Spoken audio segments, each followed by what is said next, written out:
Hi, welcome to Beverage Building.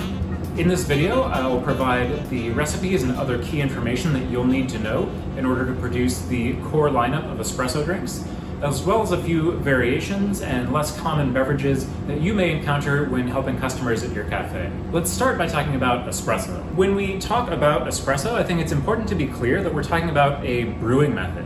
So you don't need to use a particular type of coffee bean or a particular roast profile to make espresso. It's just a brewing or an extraction method, just like any other brewing process. With that said, one of the things that makes the espresso brewing process unique compared to other brewing methods is the brew ratio that we're using.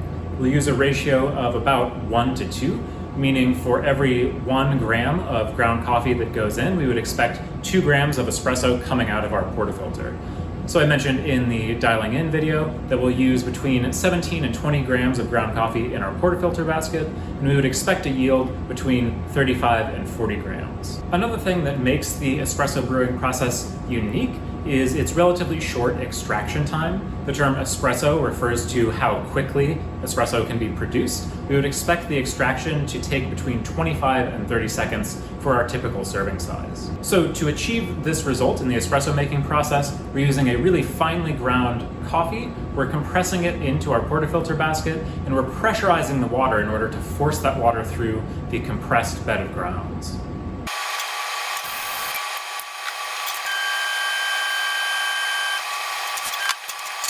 So the result of the brewing process I just described is a serving of coffee that's relatively small but highly concentrated. The recipe that I just described with a 35 to 40 gram yield should produce a beverage that's about 1.5 to 2 ounces. But because this is a very concentrated serving of coffee, this 1.5 to 2 ounce serving will have a similar caffeine content to an 8 ounce serving of drip coffee. Also, this typical serving size, this 35 to 40 gram yield that we look for, is what most coffee professionals would consider a double shot. So if customers are looking for a double shot or a doppio espresso, what we typically serve already is a double espresso. If a customer is looking for a single espresso, I would recommend doing a normal espresso extraction and either splitting that extraction if you have spouts on your portafilter, or if you don't, then just carefully stirring the shot in your shot glass and pouring off half of the yield in order to serve a single shot. And the same process applies for any odd number of shots. So if a customer is asking for a triple shot, you would do a normal extraction plus half of another normal extraction. Finally, another quick note on espresso parameters. I've said that we use a recipe that has a 1 to 2 brew ratio. This is what a lot of people will describe as espresso normal. And this term is used to distinguish this style of extraction from 2 other styles of extraction that you may encounter or have customers order from you.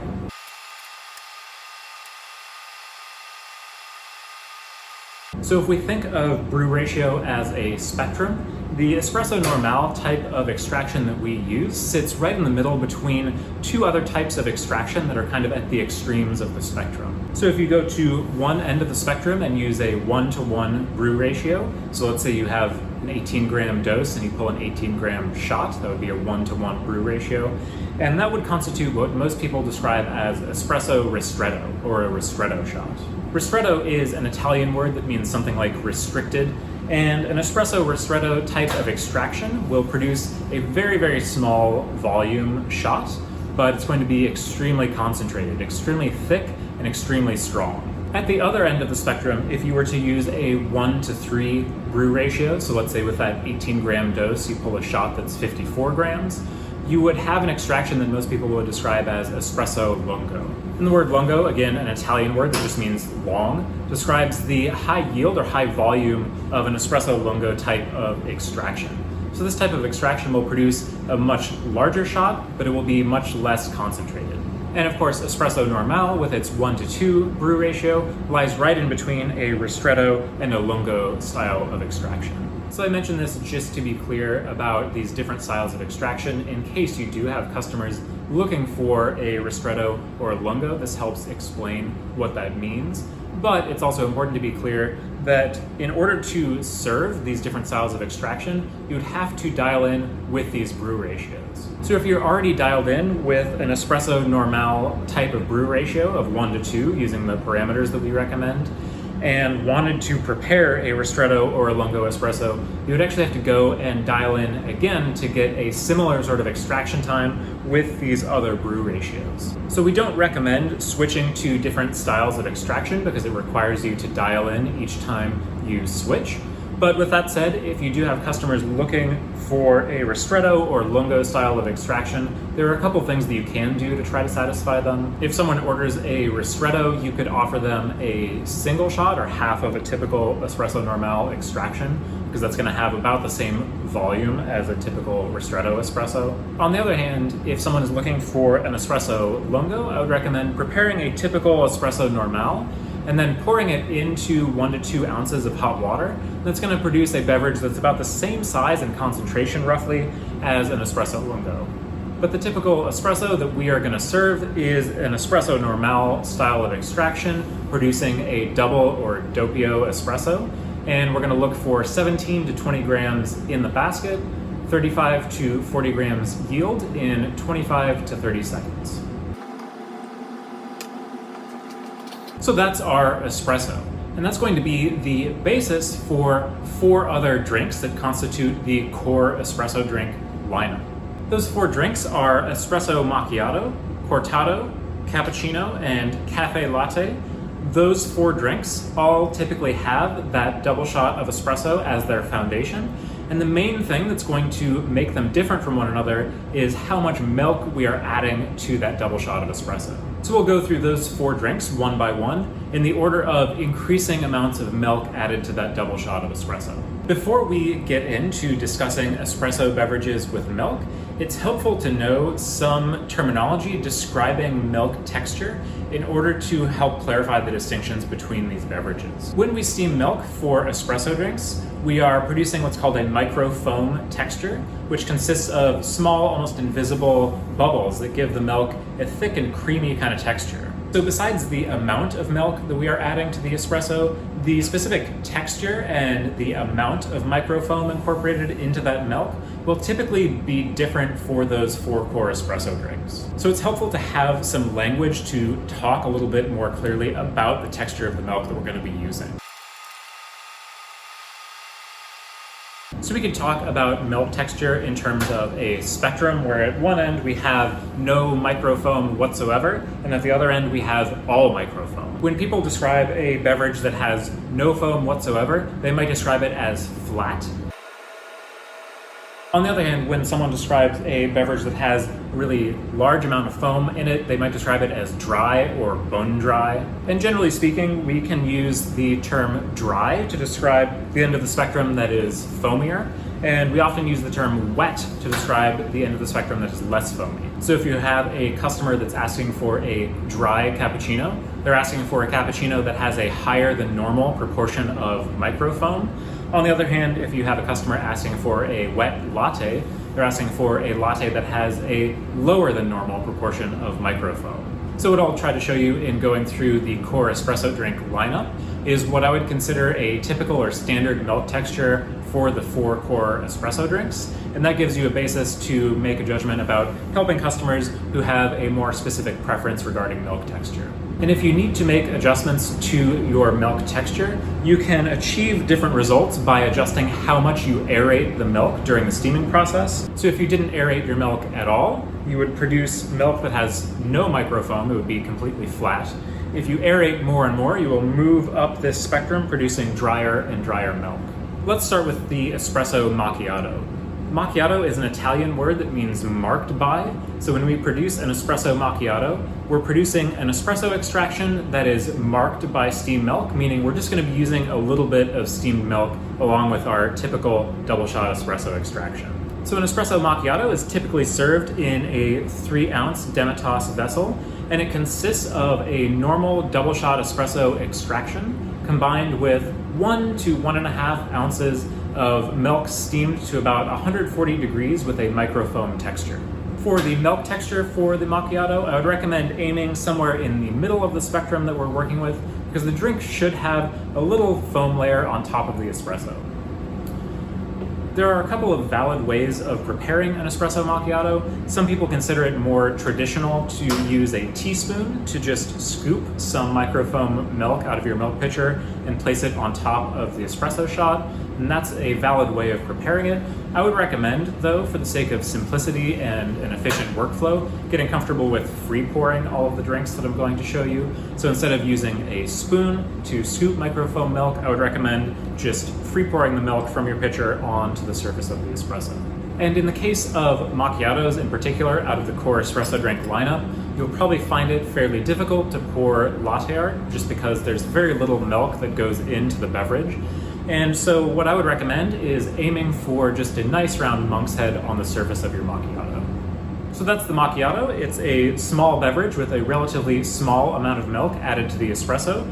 And remember that you can't steam very small quantities of milk. So for macchiatos and other small drinks, you will inevitably have a few ounces of milk waste. Next, let's talk about the cortado. The cortado is typically served in a 4 to 5 ounce Gibraltar glass like this, and it consists of the normal double shot espresso extraction plus about 3 ounces of milk steamed to about 140 degrees with a microfoam texture. For the cortado, we're not looking for a very thick foam layer, so the target milk texture that I would aim for a cortado would be a little bit wetter than I would typically recommend for, say, a macchiato or a cappuccino. Since we're preparing the cortado in a clear glass, we can actually see the thickness of the foam layer in the drink. And I would recommend aiming for a foam layer on a cortado that's about the thickness of a standard pencil.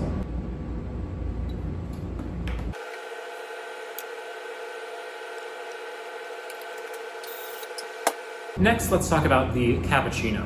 A cappuccino is typically served in a 6 to 8 ounce ceramic vessel, and it consists of the standard double shot espresso extraction, plus about 4 to 6 ounces of milk that's steamed to about 140 degrees, with a slightly drier or foamier milk texture than we would use for a cortado or for a latte. So when I steam milk for this cappuccino, I'm going to start with the same amount of milk in my pitcher as I would for a cortado, but I'm going to aerate the milk a little bit longer than I would for a cortado in order to achieve a slightly drier milk texture. A fairly typical way of thinking about what we're aiming for when we produce a cappuccino is to think about the espresso, the liquid milk, and the microfoam milk as 3 components that constitute 3 equal layers in the cup.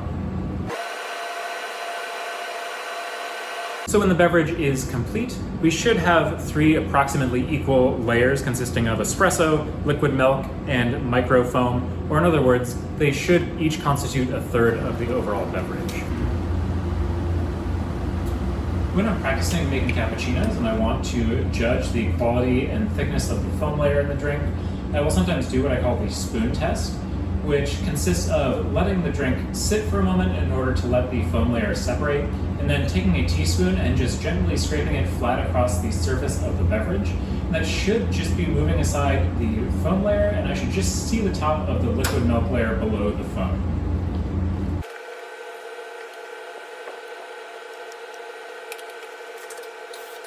There is, by the way, a kind of variation on a cappuccino size espresso beverage that is becoming increasingly common in the US. It's called a flat white. The flat white originated in Australia. It's typically a 6 to 8 ounce beverage with the standard double shot of espresso and about 4 to 6 ounces of steamed milk.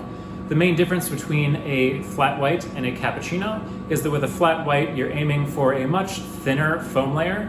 So I would recommend when preparing a flat white for a customer that you prepare it the same way that you would a cappuccino, but aerate the milk a lot less so that you'll end up with a thinner foam layer. Next, let's talk about the latte. A latte is typically served in a 10 to 12 ounce ceramic vessel, and it consists of the standard double shot espresso extraction, plus about 8 to 10 ounces of milk that's steamed to about 140 to 145 degrees with a microfoam texture that's slightly on the wetter side compared to a cappuccino.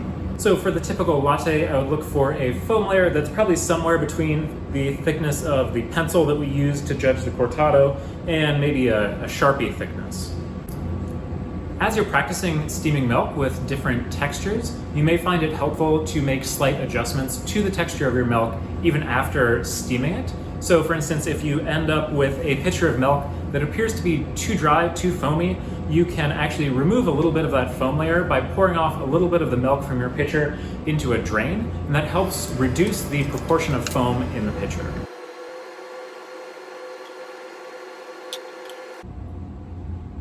So that's the standard latte.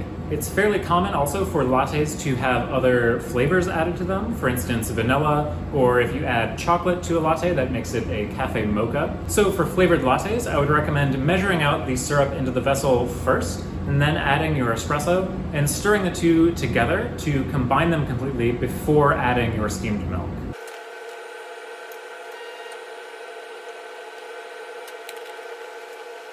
There's one more espresso drink that I want to cover called the americano. The americano is essentially diluted espresso, and it consists of anywhere between 6 and 10 ounces of hot water and the standard double shot extraction of espresso.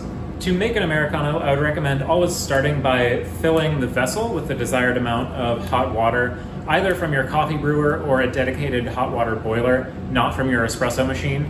And then you will add the double shot of espresso on top of the water. Depending upon how much water the customer would like in the americano, the end result is going to be pretty similar to a filter or drip coffee. Lastly, there is one more drink I want to show you that does not involve espresso, but it does involve steamed milk. It's called a café au lait. It's typically served in a 10 to 12 ounce ceramic vessel, and it consists of about 8 ounces filtered coffee and about 4 ounces milk, steamed to about 140 degrees with approximately the milk texture that you would use for a latte. Finally, all of the beverages that I've shown you in this video have been the hot version of that beverage, but all of these beverages can also be prepared iced. To prepare an iced version of an espresso beverage, what I would recommend doing is starting by measuring out the correct proportion of cold milk or water into whatever vessel you're using, and then adding the double shot of espresso, and then using an ice scoop to top off the drink with ice.